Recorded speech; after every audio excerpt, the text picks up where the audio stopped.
మైనంపల్లి హనుమంత్ అన్న ప్రజలకు సేవ చేసేటటువంటి వ్యక్తి. ఆయన దగ్గర 10 రూపాయలు ఉంటే 9 రూపాయలు పబ్లిక్ కోసమే ఖర్చు పెట్టేటటువంటి వ్యక్తి. మైనంపల్లి రోహిత్ కూడా అంతే, తండ్రి కొడుకులు ఇద్దరు అంతే, ప్రజల కోసమే పనిచేసేటటువంటి వ్యక్తులు.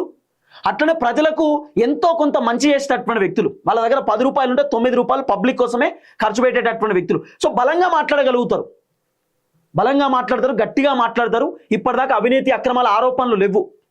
అవినీతి చేసిరు, అక్రమాలు చేసిరు, దందాలు చేసిరు అనేటటువంటి ఒక ఆరోపణ కూడా లేదు. కొంతమంది ఎవరో తెలిసి తెలియక ఆరోపణలు చేసిరు కావచ్చు, కానీ ఆరోపణల రియాలిటీ ఏం లేదు, ఆధారాలు లేవు. ఆరోపణలు మస్తు మంది చేస్తారు.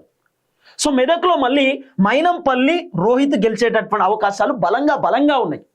ఇప్పుడు 2023 ఎన్నికల గురించి కూడా మనం మాట్లాడుకోవాల్సినటువంటి అవసరం ఉంటుంది. 2023 ఎన్నికలలో మైనంపల్లి రోహిత్ని ఓడగొట్టడానికి హరీష్ రావు విశ్వ ప్రయత్నాలు చేసిండు. హరీష్ రావు రకరకాల ప్రయత్నాలు చేసిండు. కానీ మెదక్లో ఉన్నటువంటి జనం మాత్రం లేదు మాకు యువకుడే కావాలి, ఉత్సాహవంతుడే కావాలి, మాకు గట్టిగా పనిచేసేటటువంటి వ్యక్తి కావాలని చెప్పి మైనంపల్లి రోహిత్కే పట్టం కట్టిరు మెదక్లో ఉన్నటువంటి జనం. 2023 ఎన్నికల గురించి ఒకసారి మాట్లాడుకునే కార్యక్రమం చేస్తే కాంగ్రెస్ పార్టీ మైనంపల్లి రోహిత్కి దాదాపు 87,126 ఓట్లు వచ్చినాయి. అంటే దగ్గర 46.63% తోటి మైనంపల్లి రోహిత్ 2023లో మెదక్ నుండి ఎమ్మెల్యేగా ఆయన గెలిచిండు. ఆ తర్వాత ఆయన అద్భుతమైనటువంటి పని చేస్తున్నాడు, చాలా అద్భుతమైనటువంటి పని చేస్తున్నాడు. తర్వాత బీఆర్ఎస్ పార్టీకేమో పద్మా దేవేందర్ రెడ్డి గారు పోటీ చేస్తున్నారు. ఆమెకి 76,969 ఓట్లు వచ్చినాయి. దాదాపు 41.19% పద్మా దేవేందర్ రెడ్డి గారికి వచ్చినాయి. ఆ తర్వాత పంజా విజయ్ కుమార్ అని చెప్పి ఈయన బీజేపీకి సంబంధించినటువంటి క్యాండిడేట్.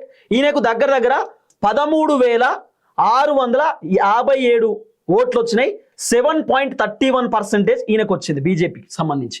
సో దాదాపు 46.63% తోటి మైనంపల్లి రోహిత్ 2023లో గెలిస్తే, ఇప్పటికిప్పుడు ఎన్నికలు జరిగితే మాత్రం మైనంపల్లి రోహిత్కు అద్భుతమైనటువంటి ఓట్లు రావచ్చు, చాలా అద్భుతమైన ఓట్లు. 1,00,000 కంటే పైనే, 1,10,000, 1,20,000 ఓట్లు కూడా మైనంపల్లి రోహిత్కి రావచ్చు. అట్లనే మైనంపల్లి రోహిత్కి సుమారు 69.5% తోటి మైనంపల్లి రోహిత్ మళ్ళీ మెదక్లో ఎమ్మెల్యేగా గెలుస్తాడు. అట్లనే 30 నుండి 35,000 మెజారిటీ మైనంపల్లి రోహిత్కి వచ్చేటటువంటి అవకాశాలు చాలా